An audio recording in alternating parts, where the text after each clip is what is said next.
Ipinahayag ni Interior Secretary John Vic Remulla na balak niyang humiling ng pahintulot mula sa International Criminal Court, ICC, upang makapanumpa si dating Pangulong Rodrigo Duterte bilang alkalde ng Davao City kahit nakakulong ito sa Netherlands.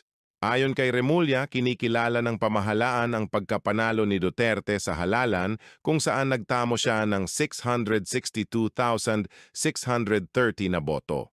Bagamat hindi makadalo ng personal, sinabi ni Remulla na maaaring pansamantalang gumanap ang vice-alkalde sa kanyang tungkulin.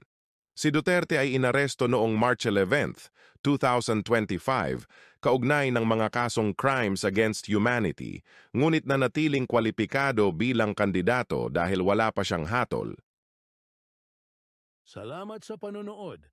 Huwag kalimutang i-like, i-share at mag-follow.